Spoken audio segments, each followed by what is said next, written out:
उपस्थित प्रेक्षक, नृत्याचे आराध्य दैवत, माझे आई बाबा, माझा मुलगा, माझे विद्यार्थी आणि उपस्थित साऱ्यांना माझा मनापासून नमस्कार. आज जो विषय आहे कथक आणि डॉक्टर, हा ज्यावेळेस विषय ठरला तेव्हापासूनच मला जरा टेन्शन होतं की कार्यक्रमाला किती प्रेक्षक येईल आणि जो आम्हाला या कार्यक्रमाच्या माध्यमातून लोकांपर्यंत आपली कला पोहोचवायची ती कितपत आम्ही पोहोचवू शकू. पण मला आता बघून असं वाटतंय की ही आम्ही खूप कोपऱ्यापर्यंत पोहोचू, कारण खूप दुरून दुरून नागपूर इथून सुद्धा लोक आलेले आहेत हा कार्यक्रम ऐकायला. कथक आणि आरोग्य हे एक दुसऱ्यांच्या सोबतच आहेत. जसं आपण म्हणू शकतो साध्या शब्दात की एका नाण्याच्या दोन बाजू. कथक हे शास्त्रीय नृत्य आहे आणि ह्याच्याने व्यक्तीचा सर्वांगीण विकास होतो. म्हणजे फक्त तो तुमचा शारीरिक, मानसिक किंवा बौद्धिकच नाही करत, तो संपूर्ण करतो. तुमच्या छोट्या छोट्या अवयवांचा सुद्धा तो विकास करत असतो. जसं डॉक्टर समृद्धींनी सांगितलं की गर्भातच ते होतं. हा अनुभव माझा स्वतःचा आहे. म्हणजे मी गेले 18 वर्ष नृत्याचे वर्ग चालवते. ज्यावेळेस मी प्रेग्नेंट होती, माझी प्रेग्नन्सी कॉम्प्लिकेटेड होती, डॉक्टरांनी मना केलं होतं. पण माझं हट्ट होतं देवाला की जर मला आई व्हायचं आहे तर मी डान्स सोडू शकत नाही आणि त्या धर्तीवरच तू काय पाठवायचं, मुलगा मुलगी ते तू पाठव. आणि माझा पूर्ण कंप्लीट 9 महिन्यापर्यंत मी क्लासेस घेतले, कारण पालकांचा देखील माझ्यावर तेवढाच दृढ विश्वास होता. त्यांना सांगितलं पण ते म्हणाले की नाही, तुम्ही बसून राहा, मुली करतील, तुम्ही तोंडी सांगा. आणि खरंच तर तसं झालं. आत मूल शिकत राहिलं, कारण याच्यामध्ये संस्कृत, जसं डॉक्टर समृद्धींनी सांगितलं की संस्कृत भाषेमुळे खूप सारं डेव्हलपमेंट होतं मुलांमध्ये, बोलण्यामध्ये आणि त्यांना पाठांतरामध्ये. म्हणजे कुठलीही गोष्ट त्यांना लवकर लक्षात राहते एकदा सांगितलं तर तो अनुभव मी माझ्या मुलासोबत बरेचदा घेते.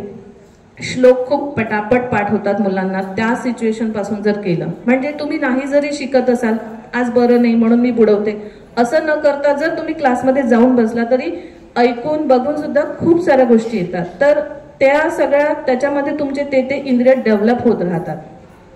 कानाची ऐकण्याची क्षमता, डोळे बघण्याची क्षमता, बुद्धी किती आपण त्याच्यामध्ये जमा करू शकतो, किती आपण त्याच्यात घेऊ शकतो, ह्या सगळ्या गोष्टी होत असतात. त्याच्यानंतर जेव्हा आम्ही तत्कार करतो त्यावेळेस मध्ये तळपाय पूर्ण फ्लॅट पोझिशन मध्ये असतात आणि ते जोरात मारायला सांगते मी. तर बरेच पालकांची तक्रार असते, मॅडम तुम्ही खूप जोरात करता, माझ्या मुलीचे पाय दुखत आहे. म्हटलं दुखू द्या, कडक होऊ द्या, रक्त लागू द्या, पट्टी बांधा, नाचू द्या आणि मग तुमची मुलगी छान तयार होईल. तर काहींना त्याचं वाईट वाटतं, पण त्याच वेळेस जेव्हा सिनियर मुली तसंच नाचतात तेव्हा त्यांना त्या गोष्टीचं आश्चर्य वाटतं की बापरे, ह्या मुली असं करतात. म्हटलं हो करतात, म्हणूनच ते असं सुंदर नाचतात. तर त्यावेळेस ज्यावेळेस आम्ही तत्कार करतो त्यावेळेस पायातले जे ॲक्युप्रेशरचे पॉईंट असतात ते कायम ॲक्टिव्ह होत राहतात. आम्ही कुठलेही ताल बोलताना टाळी देतो, दोन्ही हातांनी टाळी देतो. त्यावेळेस हातातले ॲक्युप्रेशरचे पॉईंट ॲक्टिव्ह होतात आणि ज्या पॉईंटनी ज्या ऑर्गनला फायदा होतो तो कायम होत असतो.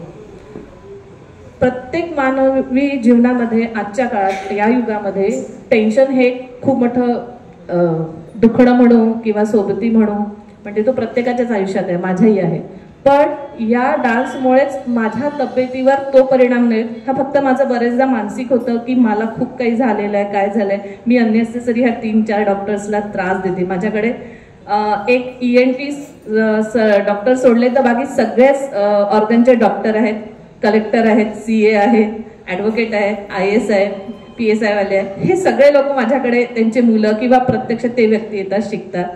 आणि काही डॉक्टर्स पण ज्या येतात, ज्या कोणी फिजिओथेरपिस्ट आहे, एक मॅडम आहेत वरोऱ्याला, तर त्यांचा असा अनुभव आहे, त्या गेल्या 4 महिन्यांपासून येतात. त्यांना सर्वायकल पेन होतं आणि त्यांचं नेक मुवमेंट बंद होतं, पण त्यांना डान्स करायची खूप इच्छा होती. तर त्या म्हणाल्या मी मुलीसोबत लावू का, उभं राहण्यापेक्षा मी लावून घेते. म्हटलं चालेल, काही हरकत नाही, तुम्ही मायलेकी जॉईन करू शकता. मुलगी 8 वर्षाची आणि त्या नियर अबाउट 37-38 एज. तर त्यांनी सलग 2 महिने तर बेसिक एक्सरसाइज मध्ये त्यांचं हे पेन चाललं गेलं, असा त्यांचा फीडबॅक होता. कालच त्या म्हणाल्या त्यांना यायची बरीच इच्छा होती आज यायची, पण कदाचित त्या आल्या नाहीये. आणि त्या म्हणाल्या आता मी 1.5 महिना झाला आली नाही, तर मॅडम मला तो पेन रिव्हर्स आलाय. आमच्याकडे एक अजून विद्यार्थी आहे, हे एज ऑफ 45, त्यांना लिगामेंट प्रॉब्लेम होता. त्या वॉकरनी चालायच्या, बिना बेल्टनी त्या उभ्या राहू शकत नव्हत्या, म्हणजे त्यांना सपोर्ट लागायचा. पण तेच जसं सरदेश पांडे मॅडमच्या मनात लहानपणी इच्छा होती की कुठेतरी बकेट लिस्ट त्यांची राहून गेली होती, तर त्यांना वाटलं की मी आता शिकलं पाहिजे. त्यांची मुलगी तर शिकतेच, पण त्यांनाही शिकायची इच्छा होती. आणि त्यांना मी म्हटलं तुम्ही डॉक्टरांचं, कारण मला काहीच माहित नाही, मी I am not a doctor. तर मी म्हटलं मी कसं सांगू ना, तुम्ही परवानगी घ्या आणि मग मी शिकवेन, मला काहीच हरकत नाही. त्यांनी एक दिवस ठरवलं की काही होऊ दे, आता माझा पाय तुटला तरी चालेल, पण मला जाऊन एकदा तरी कथ्थक नाचायचं आहे. कारण त्यांनी मुलीला नेहमी नाचताना बघितलं आम्हाला, तर त्यांना ती खूप इच्छा जास्त तीव्र झाली होती. आणि आता त्या 3rd इयरला आहेत. त्यांना बेल्ट वापरत ना वॉकर वापरत त्या प्रत्येक ठिकाणी परफॉर्मन्स देतात, बक्षिसं आणतात आणि युनिव्हर्सिटीच्या ज्या आमच्या परीक्षा असतात त्या सुद्धा देतात. आज सांगायचं तात्पर्य एवढंच की भारतातल्या जेवढ्या काही शास्त्रीय कला आहे, संगीत आहे भारतीय, ते आपल्या भारतामधून कमी होत आहे. पण विदेशामध्ये त्याचं प्रमाण खूप वाढत आहे. विदेशातून लोक शास्त्रीय कला, गायन असो, वादन असो, नर्तन असो, ते शिकायला येतात. कारण याच्यामध्ये आपण आपली भारतीय संस्कृती जपतो. विदेशामध्ये हात मिळवतात, हॅपी बर्थडे टू यू हात मिळवतात, पण आमच्याकडे ती नाही. आमच्याकडे कोणाचाही वाढदिवस असेल काहीतरी ते हातानेच नमस्कार करतील. म्हणजे छोट्या छोट्या उभा राहायचं. बरेचदा तुम्ही मुलं असे कसे उभे राहतात, छोटे पण मुलं. पण आमच्याकडे प्रत्येक विद्यार्थी जो आहे तो शिस्तीत असाच उभा राहील, या तर त्याच्या हात दोन्ही समोर, या तर ही. आणि माझ्याकडे एक बॅच वयाच्या 3 वर्षापासून तर 56 मॅडम सगळ्यात मोठ्या एज वाईज, पण त्या खूप क्यूट आहे, खूप छान करतात. इतकासा पण आवाज येत नाही कोणाच्याही बोलण्याचा. तिथे फक्त माझ्या एकटीचा आवाज असतो किंवा पायांचा आवाज असतो. तर जेव्हा आम्ही ज्या पण ठिकाणी मी क्लास घेतले, आता माझा स्वतःचा क्लास आहे 1 वर्ष झाला, तर शेजारी कोणी तक्रार करेल बा यांना किती आवाज होतो डान्सचा, असं सगळं होतो, तर यांना करू द्यायचा नाही करू द्यायचा असे देखील अनुभव आले. पण ज्यावेळेस क्लास सुरू होतो त्यावेळेस त्यांचं पूर्ण मानसिकता चेंज झाली. आता तिथले लोक म्हणतात मॅडम काल क्लास नाही झाला कारण आम्ही आवाज ऐकायला बसलो होतो. आमच्या क्लासच्या बाजूला मोठं वडाचं झाड आहे, तिथे सगळे सिनियर सिटीजन फक्त आमचा तो डान्सचा आवाज ऐकायला बसलेले असतात. आणि ते बरोबर 7 पर्यंत बसतात, 4 ते 7 सगळे तिथे बसलेले असतात. आणि आम्ही किती लाऊड साऊंड मध्ये प्रॅक्टिस केली तरी बाजूच्या पण घरच्याला प्रॉब्लेम नसतात. आवाज नाही झाला तर म्हणतात आज तुमचे गाणे नाही वाजले, कारण आमचे प्रत्येक गाणे हे देवाशी शास्त्राशी रिलेटेड आहे. तिघींनी पण जे केलं, सरदेश पांडे गणेश वंदना केली, याच्यातून देवाची प्रत्येक वंदन आहे, प्रत्येक देवाची वंदन आहे. याच्यातून मुलांना देवाबद्दलची माहिती मिळते, त्यांच्या छोट्या छोट्या कथा त्यांना सांगाव्या लागतात, त्याच्यामुळे त्यांचं मायथॉलॉजिकल नॉलेज वाढते. त्याच्यानंतर डॉक्टर एकता यांनी शृंगार रसामध्ये नृत्य सादर केले. त्यांनी पूर्ण प्रकृती दाखवली की किती सुंदर आपला हा निसर्ग आहे. मुलांना कळत नाही ना, फक्त स्कूलमध्ये ट्री प्लांटेशन डे केलं, एक प्लांट आई घेऊन देते, आपण पाठवून देतो, झालं. पण पानात काय, मग निसर्ग काय, अरे पाऊस आला तर फिलिंग काय, असं विचारलं तर नाही. पण तेच डान्स मधून सांगितलं ना, आता वीज कडाडली मग तुम्ही कसं करणार, माहित नसते, अरे जोरात मारलं तर कसं करणार, हा असं करणार. मग त्या किंवा त्यांना त्यांच्या घरचं सांगायचं, आईने मारल्यावर तुम्ही चेहरा कसा करणार, राग आल्यावर असं करणार की कसा करणार. मग त्यावेळेस सांगतात. इथून त्यांचे एक्सप्रेशन कसे द्यायचे, भाव काय हे त्यांचं ते स्किल डेव्हलप व्हायला लागते. डॉक्टर समृद्धींनी केलं, तो थोडासा आपला यंग एज मधला शृंगार आहे, पण तो किती सात्विकतेने त्यांनी तो प्रेझेंट केला. म्हणजे शास्त्रीय नृत्य शिकताना तुम्हाला कुठेही ती व्हल्गॅरिटी नाही दिसणार, ती विभत्सता नाही दिसणार, जी आजकाल फार वाढलेली आहे. आणि लोक त्या कलेकडे जास्त वळतात आहे.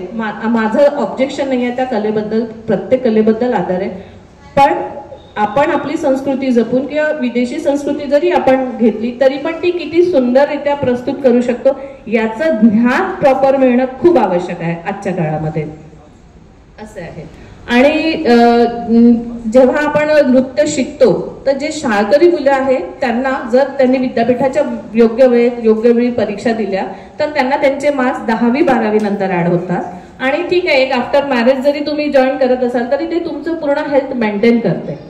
आणि मला असं वाटतं की खूप आनंद देणारी ही गोष्ट आहे. एका तणावापासून आपण थोड्या वेळा का होईना दूर होतो, किंवा मी जे काही वर्क देते ते घरी जाऊन आठवड्यामध्ये जातं तर घरचं टेन्शन, नवरा काय म्हणेल, सासू काय म्हणेल, ह्या सगळ्यातून आपण दूर जातो. म्हणजे ओव्हरऑल मला शेवटी असंच म्हणायचंय की नृत्यामुळे किंवा संगीतामुळे आपण खूप स्थिर होतो, शांत होतो आणि कुठलाही तणाव आपल्याला जाणवत नाही. आणि सृजनचे खरंच मनापासून खूप खूप आभार की त्यांनी मला परत संधी दिली. मी बरेचदा आलेली आहे सृजन या मंचावर आणि बरंच काही बोलायचं, वेळेअभावी बोलता येणार नाही. आणि आजचा दिवस खूप छान आहे. आज प्रजासत्ताक दिन आहे आणि या निमित्त आम्ही चौघी वंदे मातरम या नृत्याचं सादरीकरण करून मी हे सत्र समाप्त करील आणि याची सूत्रे मी सुवर्णाताईंकडे देईन.